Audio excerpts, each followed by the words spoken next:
Welcome to all of you. Today we will discuss on the topic that is example of quarter joint regarding to the design of quarter joint. In previous lecture I discussed about the theory of quarter joint and how quarter joint will work. In this session I am going to focus on the example of quarter joint.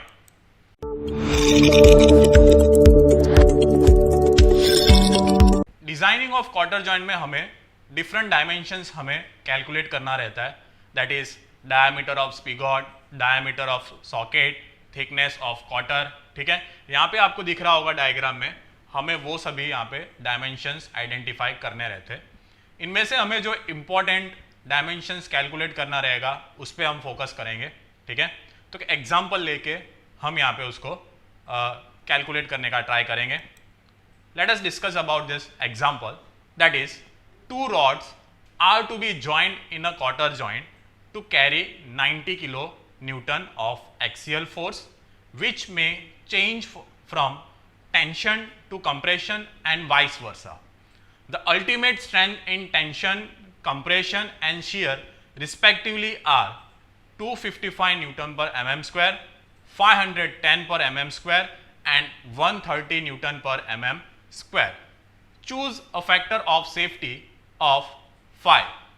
Determine the diameter of rod, spigot diameter and thickness of quarter. ठीक है, ये यहाँ पे आपको example का question दिया हुआ है. ठीक है, तो हम यहाँ पे जो गिवन डेटा है उसको यहाँ पे हम ले लेते हैं. ठीक है, that is given data are, that is force. यहाँ पे हमें फोर्स कितना दिया है, that is axial force, that is 90,000 newton.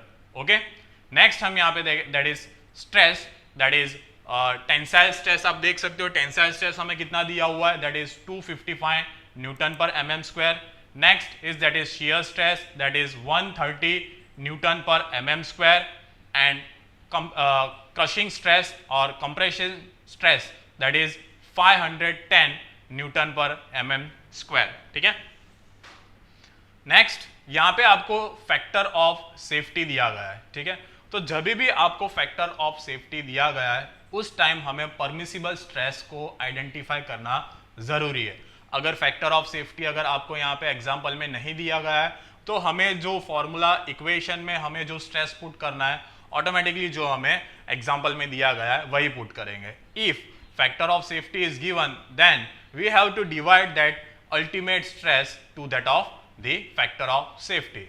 Okay, let calculate the permissible stresses. Okay, तो सबसे number 1 that is permissible stress हम निकालेंगे, that is sigma T, that is 255 divided by 5, that is equals to 51 newton per mm square.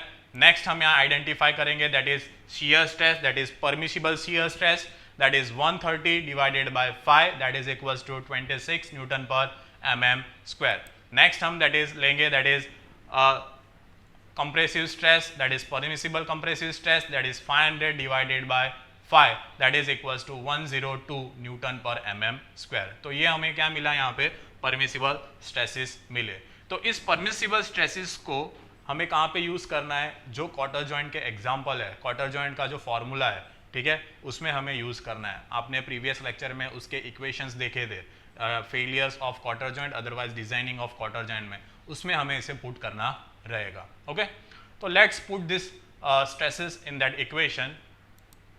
तो सबसे पहले हमें example में find out क्या करना है, that is diameter of rod with the help of failure of the rods in tension.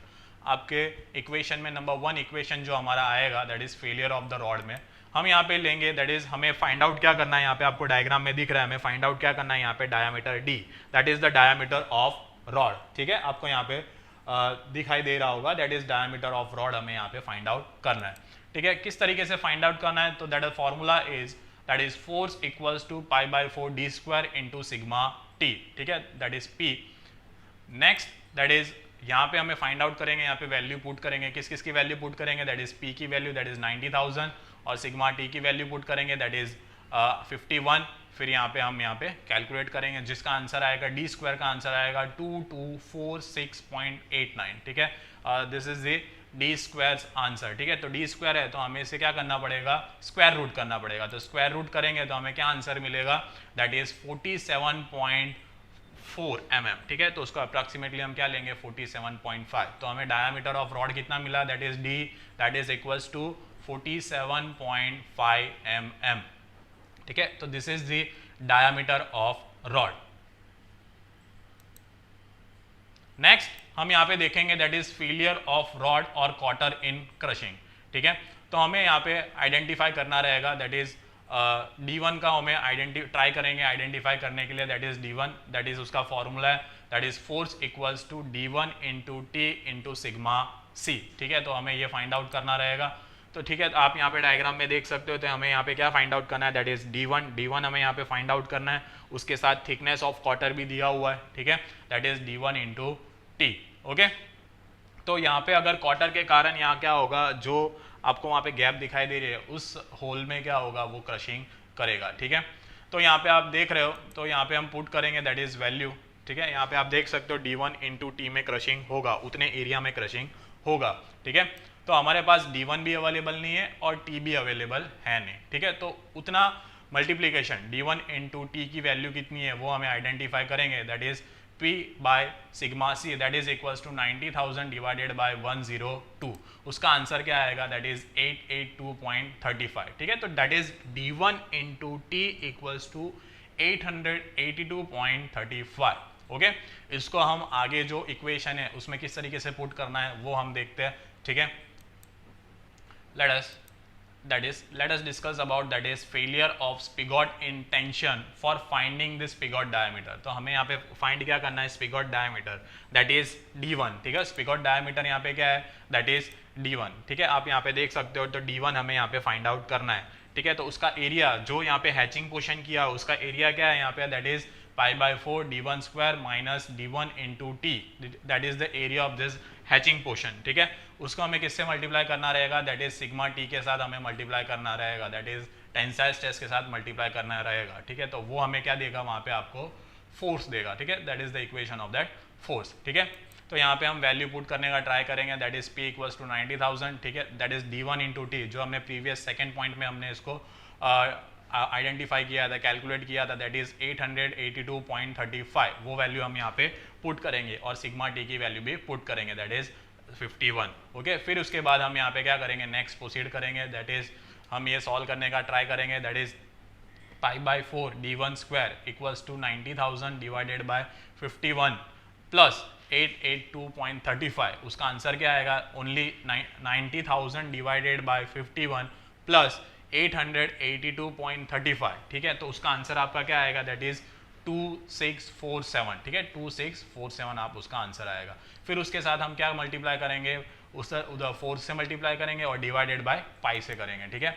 तो आप उसको करेंगे और उसको स्क्वायर रूट निकालना रहेगा, ठीक है। तो स्क्वायर रूट निकालेंगे तो हमें क्या वैल्यू देगा, दैट इज D1 की वैल्यू हमें मिलेगी, that is 58.1 mm, that is this spigot diameter, okay. तो हमने यहाँ पे दो पैरामीटर फाइंड आउट किया, that is D and D1। Next हम यहाँ पे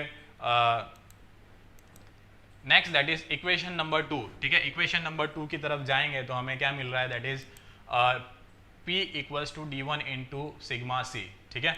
तो आप देख सकते हो यहाँ पे D1 इंटू T, हमारा D1 इंटू T, ठीक है, इक्वेशन 2 से, that is equals to P by sigma C, that is 90,000 divided by 102, उसका वैल्यू हमारा क्या आया था 882.35, ठीक है, 882.35, ठीक है, उसकी वैल्यू आई थी। आप देख सकते हो यहाँ पे हमने ये इक्वेशन, ठीक है, और ये हैचिंग पोर्शन को यूज करके हमने यहाँ पे D1 इंटू T आइडेंटिफाई किया था। अब यहाँ पे आप देख सकते हो, ठीक है, हमारे पास D1 की वैल्यू आ चुकी है, ठीक है, जो हमने प्रीवियस अभी देखा था स्लाइड में, D1 की वैल्यू आ चुकी है। तो यहाँ पे हम D1 की वैल्यू पुट करेंगे तो हमें क्या मिलेगा, दैट इज D1 882.35 को किससे डिवाइड करेंगे, that is D1, that is equal to 58.1, उसको डिवाइड करेंगे तो हमें क्या आंसर मिलेगा, that is T equals to 15.2 mm, क्या मिलेगा हमें 15.2 mm, that is the thickness of cotter. ये क्या है, थिकनेस ऑफ कॉटर है, ठीक है। ये जो आपको हैचिंग पोर्शन दिख रहा है उसका थिकनेस, ठीक है, आप यहाँ पे देख सकते हो, that is the thickness of cotter, ठीक है। तो हमें कौन कौन से डायमेंशन यहाँ पे आइडेंटिफाई करने थे अकॉर्डिंग टू द एग्जाम्पल जो हमें आइडेंटिफाई करना था, that is D, that is equals to 47.5 mm, D1 that is equals to 58.1 mm and thickness that is T equals to 15.2 mm. तो इस तरीके से हमें यहाँ पे कैलकुलेट करना रहता है क्वार्टर जॉइंट के डायमेंशन, ठीक है. This are the important dimension that has to be calculated in this example of quarter joint.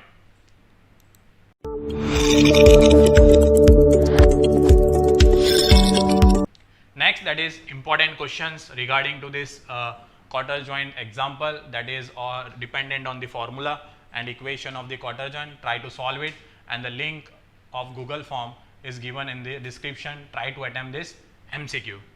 Thank you very much.